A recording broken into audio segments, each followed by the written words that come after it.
I really enjoy writing the appendix material. It's probably the least stressful part of writing a book because the only people who read it are the people who want it.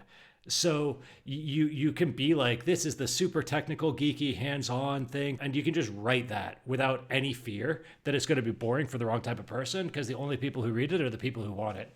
So you can kind of go nuts with the appendix stuff. So Andrew's asking about sequencing and ordering the back matter.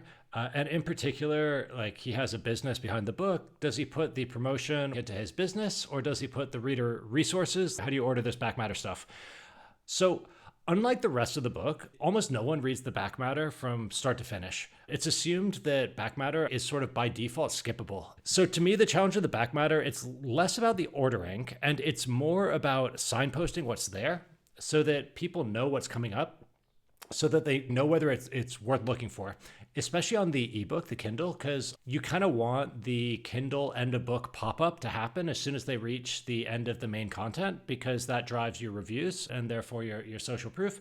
But if they don't know that there's more stuff after that, they'll just close the book at that point. So you want the book to end strong on the conclusion, but you also want them to know what's left, right? So there's a couple different ways to do that. I like to mention throughout the book in footnotes, it's like, hey, I know this is an open question. You'll find more about this in the appendix. So I drop those breadcrumbs. Good chapter naming, even for the appendix in your table of contents. So it's not just like appendix, but it's actually listing out what is in the appendix and it has good titles so that it's been signposted in advance as early as the table of contents, like what you handle up there.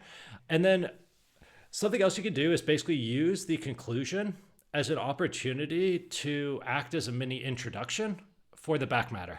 So as you're concluding the book, it's common to give people future paths to continue learning or continue taking action.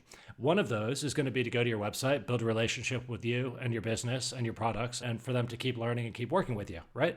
The ordering doesn't matter. There's like no reader on earth who's going to want to read all of those sections.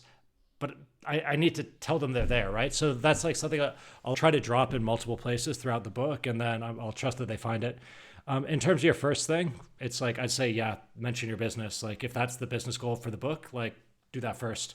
And you can just write that without any fear that it's going to be boring for the wrong type of person because the only people who read it are the people who want it.